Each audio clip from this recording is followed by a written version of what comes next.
This week's episode of the ArtTactic Podcast is sponsored by Artbase. Are you managing an art collection, an artist studio, or a gallery? Is it time to bring your collection management skills up to a professional level? We think so. Well, Artbase is the right software to manage your art business. Artbase allows you to track your artworks and contacts in an easy-to-use, powerful database. You just enter your data once and use that data to generate reports, offers, contracts, and much more. They've got a brand new version out with a whole new look that can be used on the cloud from any location on any device. So what are you waiting for? Go to artbase.com now to learn more and be sure to mention ArtTactic for a 15% discount. Over the past 12 years, the ArtTactic Podcast has grown to be a leading art market podcast. Each week we share an exclusive in-depth interview with a key art world insider. As we move into a new phase of programming, we want our broadcast to be listener-supported and create content that you want to hear, not what we think you want to hear. You can support us by visiting contribute.to/arttactic. Thanks for listening to the ArtTactic Podcast. I'm your host, Adam Green. As we hopefully are finally seeing the light at the end of the tunnel regarding the COVID pandemic, it's interesting to reflect on the art market today and how different it is compared to early 2020. The art market has changed in many ways, whether it's new trends in art, who's actually buying the art, or what kind of art we're buying. So in this week's episode of the podcast, we chat with Kelly Crow, art market reporter for the Wall Street Journal. Kelly has recently written a few really interesting articles reflecting on how the art world is coming out of the pandemic, and she's kind enough to chat with us about it. So I hope you enjoyed the episode. Thanks so much for listening.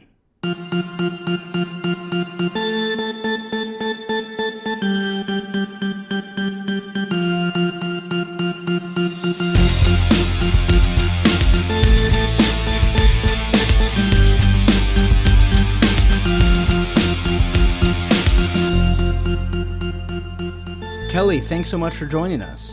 Thanks for having me. Of course. So there's been a seemingly substantial shift in taste for certain contemporary artists and even types of artworks during the pandemic. Who and what is in favor now, and how much do we think this had to do with the pandemic, the social unrest, and the rise in social media when we were isolated? I mean, so much of the world changed that it seems simple, but it's not obvious, but I think it's true that the art would have to change as well, right? So I think some of the trends that we're seeing now were probably in place. There's, art is such a continuum that it doesn't always do just a hard left turn or a hard right, but I do feel like the pandemic has had a huge effect on just recalibrating taste up and down the food chain. So some things that were maybe already starting to become a little bit less fashionable are like really persona non grata now, and then some things that were starting to gather momentum, works by women, works by Black artists, have just really taken off in the wake of, the shared historic experience that we had of lockdown and quarantine and global pandemic.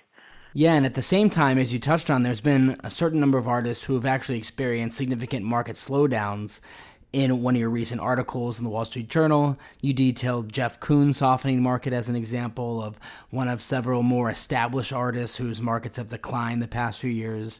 And for Koons, this is occurring right after his iconic rabbit sculpture sold at auction for $91 million. To what extent has his market declined, and how much does this have to do with what we lived through in the pandemic, or what are insiders saying is the reason why there is this slowdown for artists like Koons?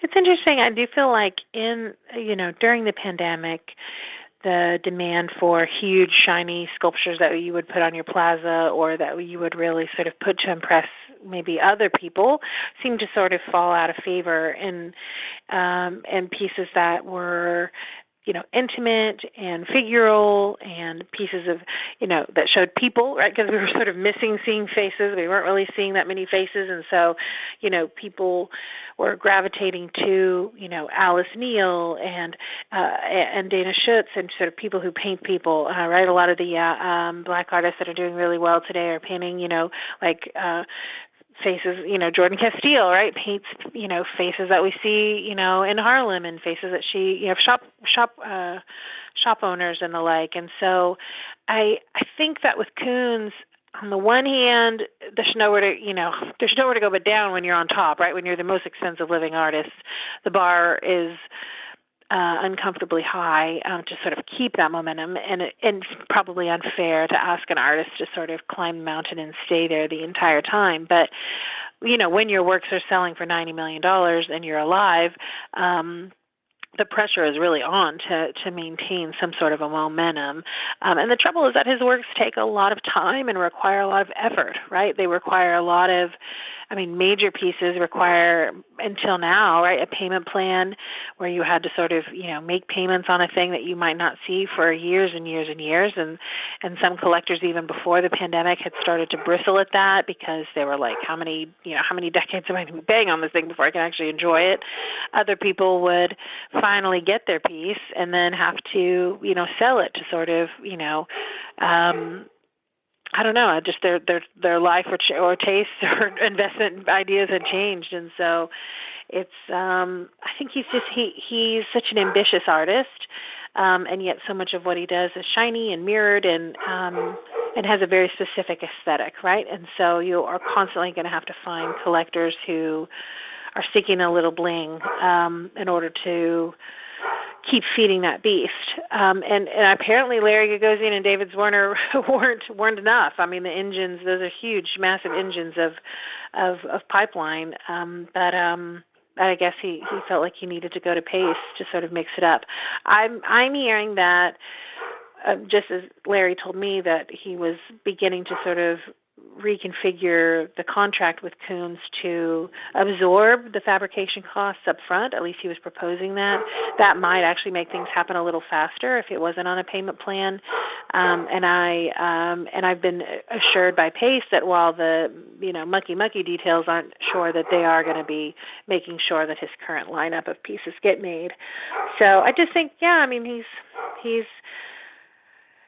going to have, every major artist has an ebb and a flow, and I just think he's sort of in one of these weird years where it's going to be harder to offload his pieces. But, obviously his new gallery will tell you that they have a lineup of collectors who are chomping at the bit, so I guess we'll see. Yeah, it'll be very interesting to see how all of that plays out. And one part of your recent article in the Wall Street Journal that I found especially fascinating was about Cindy Sherman. Let me quote you. You wrote, "Perennial favorite Cindy Sherman sits at the crosshairs of competing trends. As a woman artist, she should be in feverish demand, but large-scale photography, like her recent wall-size selfies, appear to lack the political potency that's highly sought out after right now, dealers say." So the position of an artist like Cindy Sherman is pretty compelling because she's a female artist and the market has an especially strong appetite right now for talented female artists. Yet, perhaps her market isn't experiencing an uptick because of the content of the artwork.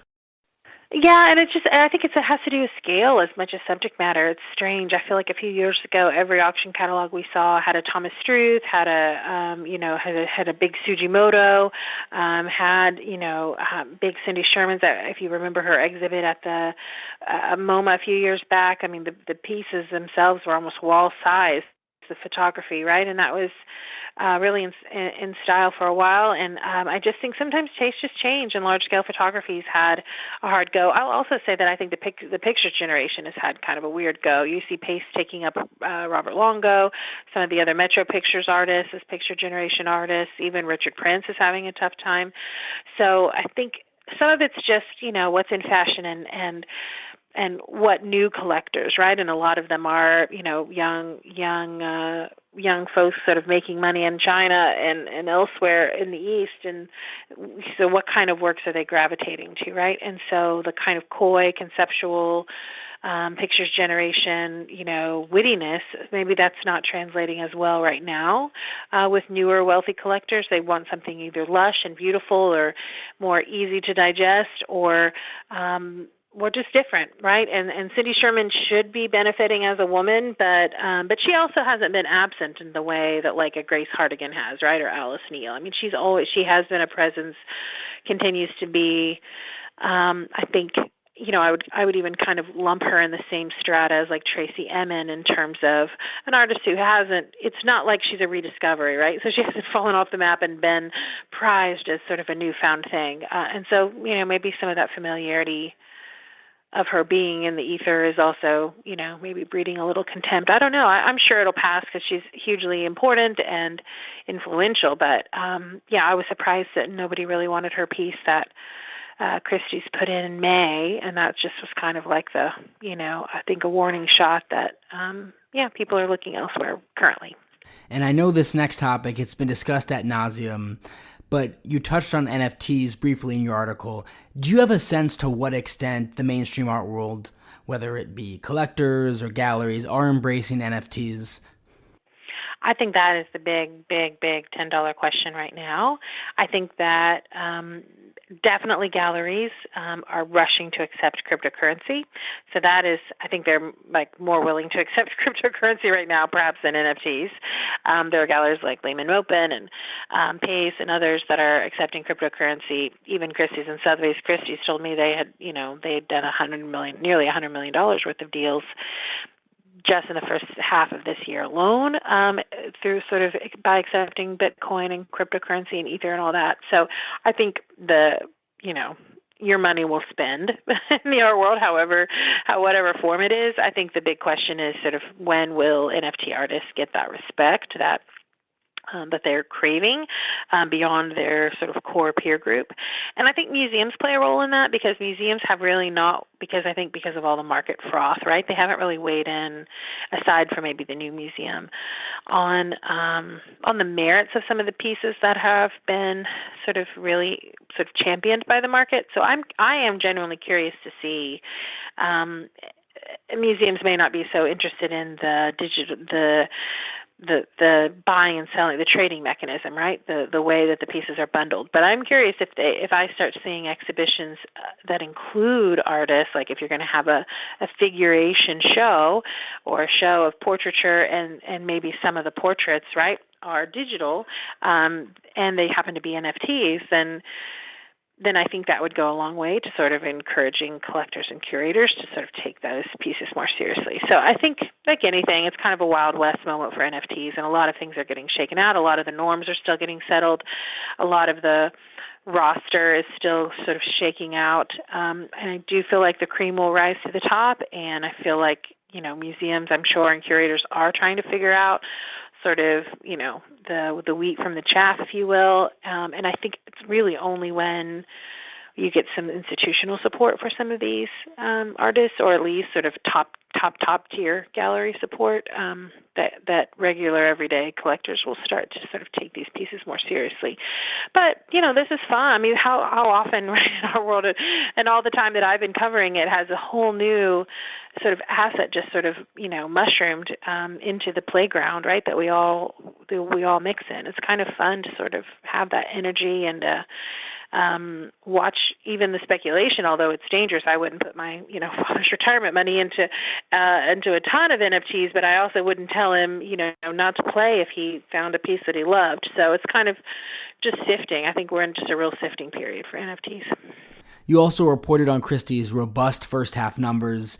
Some of the auction house numbers are finally trickling in, and this really provides a lot of much needed transparency for the art market and for us to get a better grasp on where things stand. So for context, how is the auction market doing relative to before and even during the pandemic?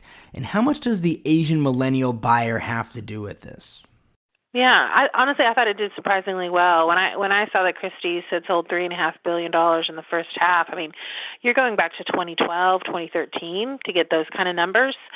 So, and those years were pretty strong. I feel like, when I first started covering the market, a $6 billion year was big for both houses combined, and now we're like, okay, we're at 3.5 for one house. So, and Sotheby's sold about, I think, auction at least 2.8 billion. So, their Christie's, that 3.5, I think, was included around $850 million in private sales too. So private sales way up, right? 850. They had kind of had a slump in private sales a few years back, but they've really doubled down. So Christie's is doing better with their private sales than they were even pre-pandemic. And I do feel like this sort of surge of young, wealthy, under the age of 45, wealthy millennial, for lack of a better, I mean, that they are, that's the generation that they're in, all across Asia, from Jakarta to Singapore to Taiwan to mainland China.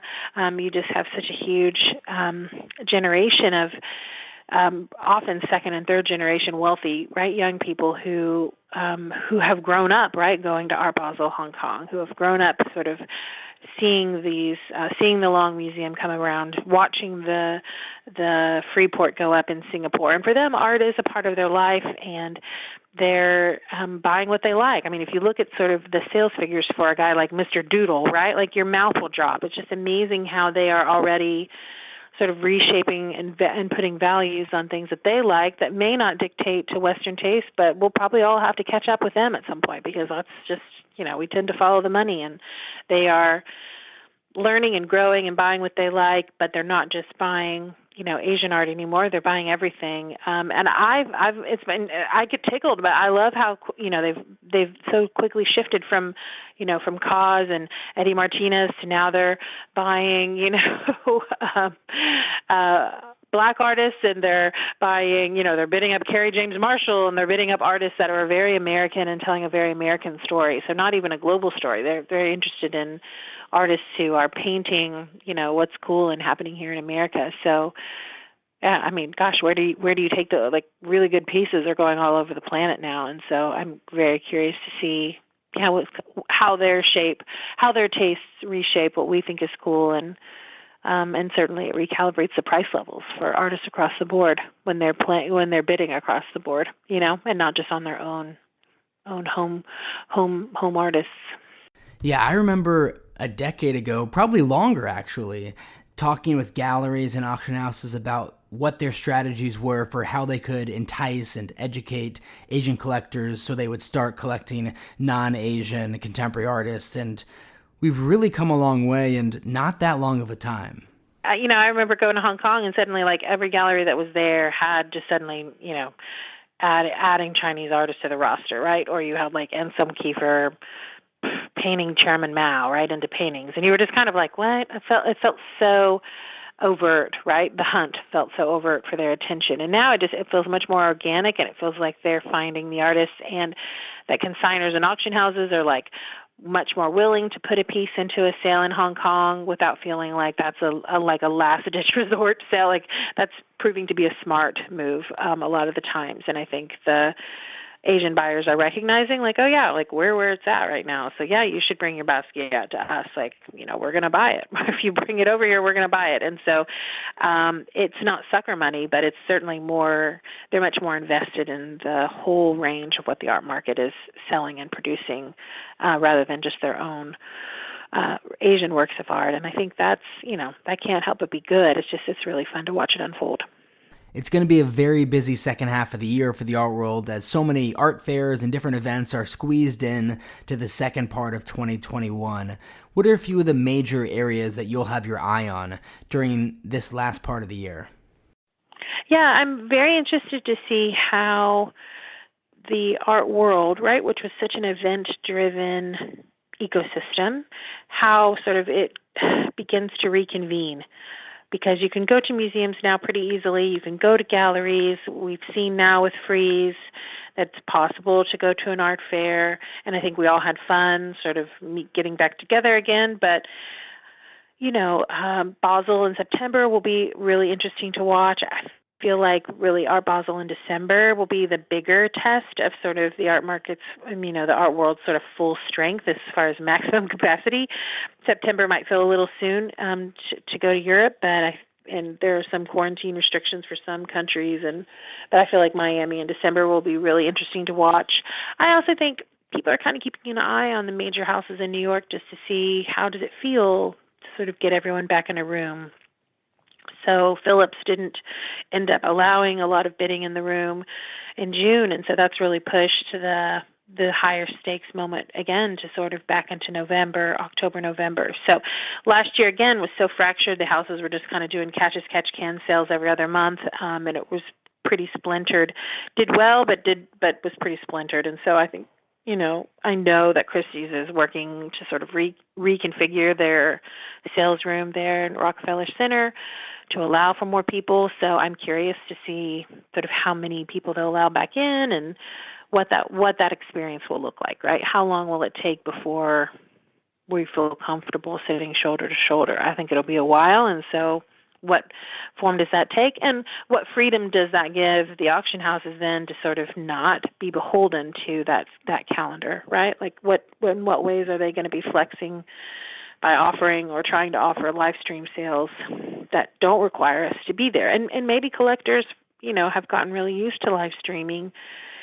It's much easier to kind of just eat a sandwich and bid on art when you're not in the room, right? So Yep. It may be, I'm very curious to see how permanent, right, some of these triage moments were of the pandemic. How permanent is it that we just want to be able to bid on things around the world at the same time without being there? And what are the moments that we feel like we really need to show up for, right? Sort of who's worthy of that kind of commitment and risk. And so I'm definitely paying attention to major auctions, major fairs, major museum openings, moments where we just feel like, we got to be there. So we'll see. Well, Kelly, thanks so much for coming on the podcast and chatting with us about some of the changing trends in the art market and art world over the last year and a half. And if our listeners don't already, they definitely should check out all of your writings in the Wall Street Journal. And you're also covering the art world on social media. Where can our listeners find you there? Yeah, my handle on all of them is just Kelly Crow, WSJ. Should be pretty easy to find me. Thanks a lot. Perfect. Thanks again. We want to thank ArtBase for sponsoring this week's episode of the ArtTactic Podcast. Are you managing an art collection, an artist, studio, or gallery? Is it time to bring your collection management skills up to a professional level? Well, ArtBase is the right software to manage your art business. ArtBase allows you to track your artworks and contacts in an easy-to-use, powerful database. All you do is enter your data once, and you use that data to generate reports, offers, contracts, and a bunch more. They've got a brand new version out with a whole new look that can be used in the cloud from any location on any device. So go to artbase.com now to learn more, and be sure to mention ArtTactic for a 15% discount.